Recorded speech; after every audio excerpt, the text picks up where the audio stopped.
Alrighty guys, so I am reading Ever After High, Fairies Got Talent. And this is going to be where I'm reading. This is going to be part 3. So I'm going to start reading. Chapter 3, Pyramid Practice. Fabel dropped Spindle off at the school's creature daycare center. Even though he was a very happy, well-behaved puppy, she couldn't keep an eye on him and her team at the same time. Her goal was to mold the Ever After High cheer hexters into champions, but it wouldn't be easy. They still needed lots of guidance, so she didn't want any cute tail-wagging distractions. "Bye," she said after planting a kiss on top of Spindle's head. "Have fun." She set him onto the wood chip covered floor. He scampered her away and joined the hedgehogs and a baby bear in the game of chase. Fabel watched for a moment to make sure he was okay, then headed outside for practice.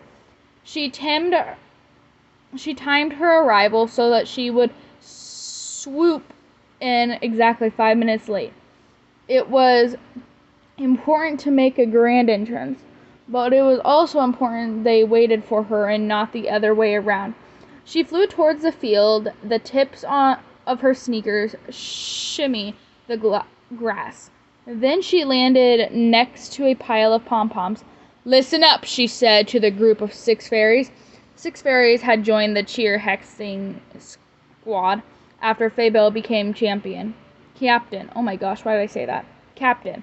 And though these fairies were notoriously hot-tempered, the feisty they were. The reason why the team was growing in popularity and why they had a good chance of winning regionals, flying in formation was an aspiring move, bringing the crowd to their feet every time.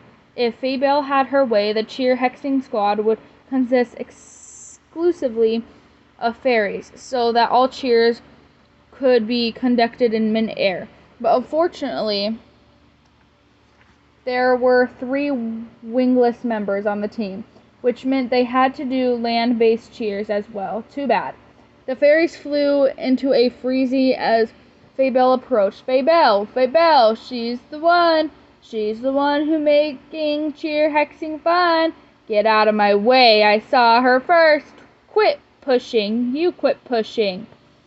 Like gleaming, the 6 gathering around their leader, ready to follow her anyway. There were Fabel's minions. Having grown up in Fairy Town, they were in an awe of her. This awe was partially real, but it was also Ken's strategy. They knew that by being Fabel's favor now, they stood a better chance of being in her favor when she became the next Dark Fairy.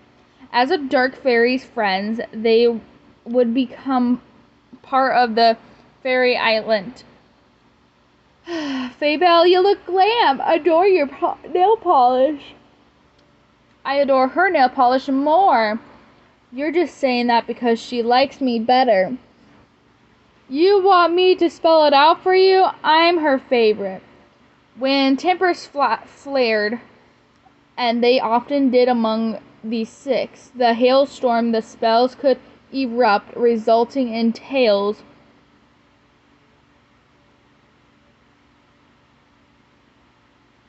growing from backsides, hair catching fire, and pustily sprouting on nose. The constant bickering annoyed Fabel, but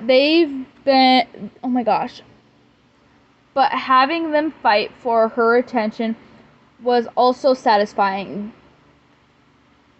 Let them growl. Oh my gosh, that is a weird word. That's what minions are supposed to do. Fabel raised a hand to silence. They drew closer together, waiting for their captain to speak. Where's the rest of the team?" "There," a fairy said, pointing. 4 students were hurried, walking towards the field. A buff boy with brown hair, a tall girl with extreme long auburn hair, a petite girl with flaxen hair, and a winged girl with blue hair. Upon spotting the blue-haired girl, the 6 sneered in the exact same way. "Fair," they whispered with disdain. For if there was one thing they could agree on, aside from showing loyalty to Fabel, it was that they disliked Farah, good fairy daughter from the fairy godmother of Cinderella's story. Fabel joined them in the sneer. Farah chose to walk along her friends, lowering herself to their ground level, where was the fairy pride. And to make matters worse, Farah had befriended a new student at the school, Michelle's daughter of Little Mermaid. Not only did Michelle's lack wings, but she also practically turned into a fish when she was in water. A fish? "Hi," Farah called with a wave. "You're all late," Fabel said, hands on hips. "Sorry," Hunter told her. "It's my fault. I ripped my shirt." Hunter was the son of the huntsman, and being one of the most muscular guys on campus, he tended to wear his shirt quite often.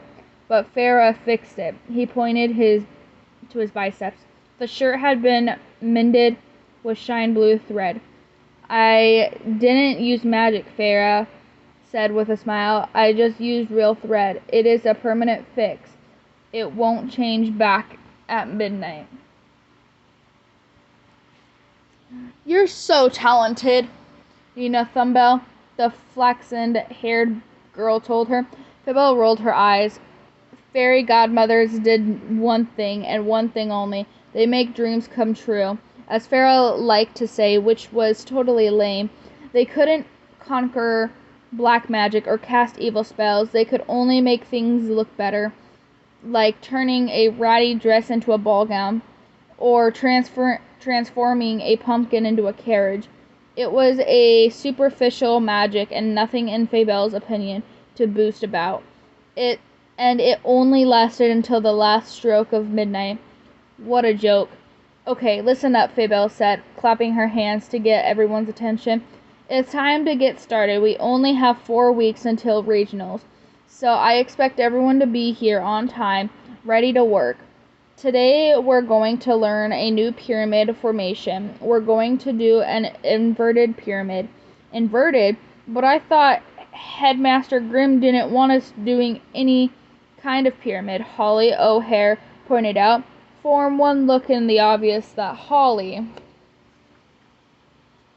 was the daughter of Rapunzel. Her hair reached past her knees. Sometimes the other cheerhexters got entangled in it.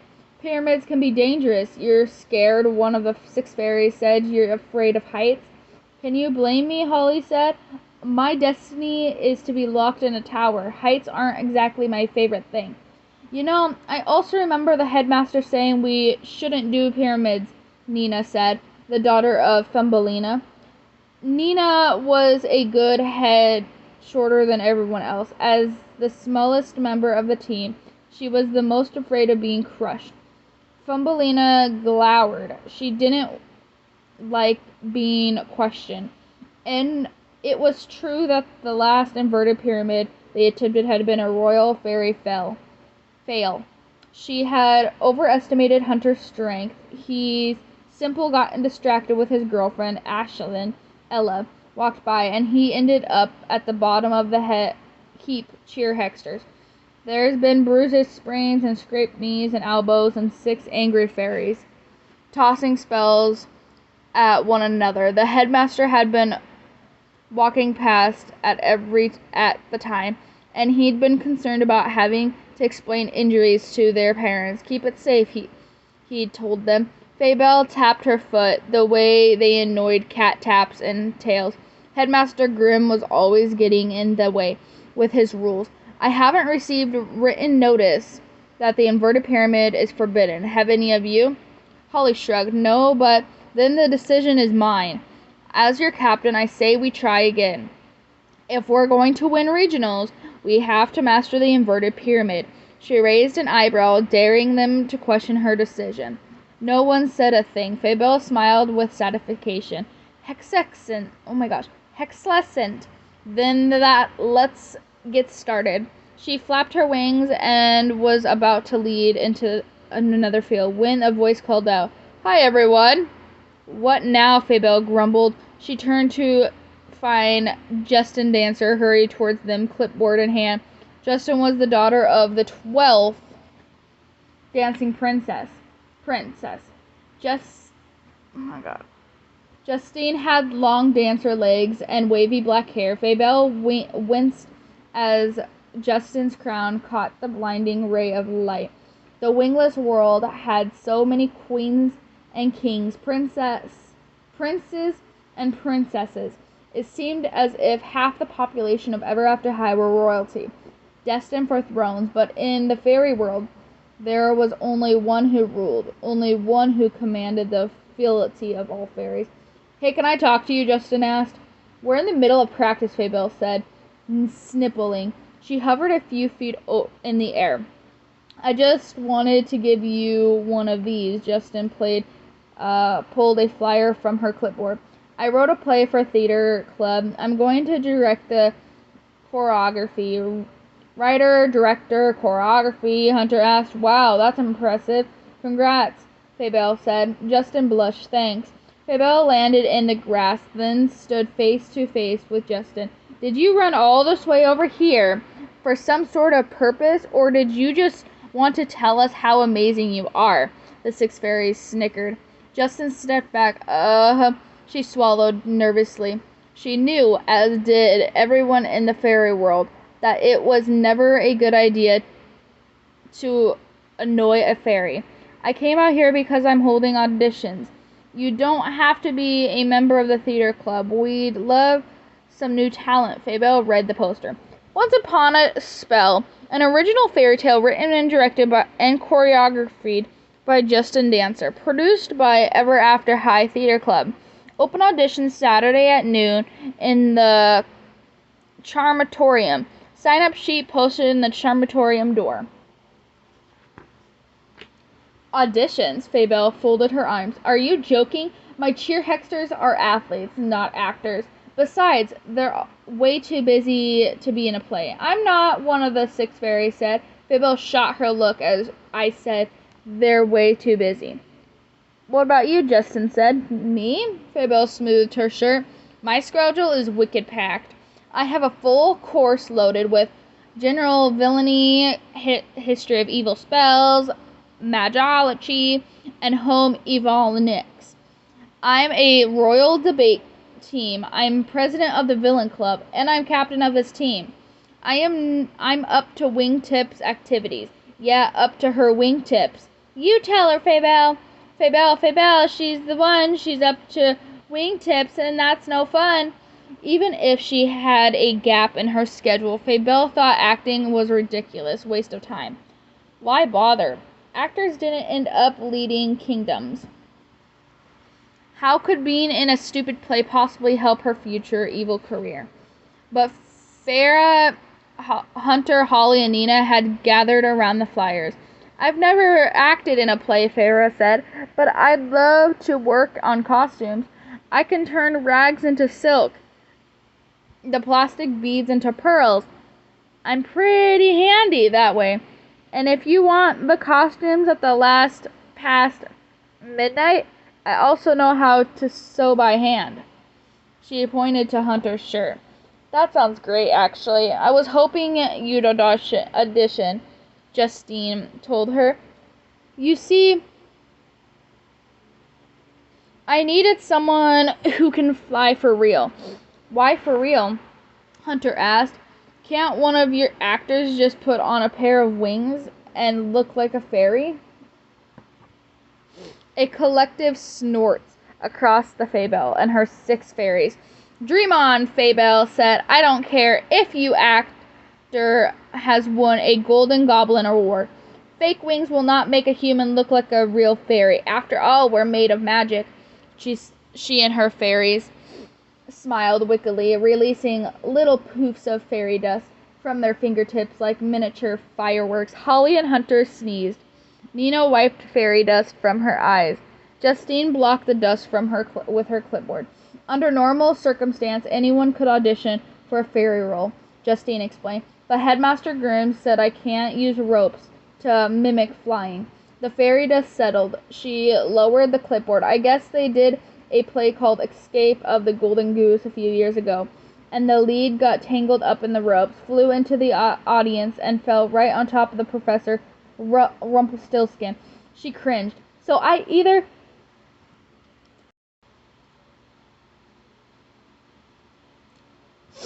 Okay. I guess they did a play called The Escape of the Goose. Oh yeah, we already read that. Sorry about that, guys. So I either get a cut and flight scene from my play, or I just find someone who can fly for part. I don't want to cut the scenes. As I said, we're too busy, Faybelle told her. She was growing tired of all this talking of Justine's play. What a waste of time. You sure you won't audition, Justine asked Farah. You could do costumes too if you wanted. I'd love to find a fairy for the role. Well, Farah touched the tip of her nose as she considered a plea. It was a gesture she did quite often, one of the most found adorable by Faybelle, found annoying as heck. Perhaps I could do both. Justine squealed with delight. She turned to hug Farah, but stopped midway. Oh, before you agree, I should probably tell you the rules for the fairy queen. A wicked fairy queen would be okay with that. Faybelle's skin prickled. What did you just say? She rose a few feet in the air. Did you say a wicked fairy queen? Yes. She's not a leading role, but she's super important to the plot. Hunter nudged Farah with an elbow. Go for it, he encouraged. It's good to do something unexpected. I mean, look at me. I was trained to track animals in the woods and rescue animal decimals. When I told my friends I was going to try out for cheer hexing, they teased me. But it turns out I really like being on this team, except that time when Pyramid collapsed. Yeah, go for it, Holly said, putting an arm around Farah's shoulder. You'll be great, Nina added. Great anger with the way when Faybelle's toes to her wings. She wouldn't have been surprised if steam from shot out her ears. A future fairy godmother was incapable of acting viciousness. Farah was a meek little good fairy. Giving her a part of the wicked fairy queen would be like telling the kitten to become a lion. Okay, you convinced me, Farah said with a giggle. Faybelle watched the disbelief, and the little good fairy signed her name as Justine's audition sheet. I'll give it a try. Faybelle Thorne knew what she had to do. She didn't have to give it a try. A wicked fairy queen was a role she'd been born to play. Move out of my way, she ordered, pushing between Farah and Justine. Then she grabbed the pen and signed her name as the audition sheet. She said, made sure she wrote the bigger letters and with swirling swirls and an explanation part. Farah. Good fairy. Faybelle Thorne. I thought you were too busy, Justine said with surprise. I'm never too busy to help a fellow student, Faybelle said with a deceptive smile. If you need a real fairy, then a real fairy you shall have. Then she turned to Farah. May the best fairy win. The words were so sticky sweet, she could barely get them out of her mouth. Justine tucked her clipboard under her arm. Thanks so much. Remember, auditions are this Saturday at noon and in the Chanatorium. Good luck.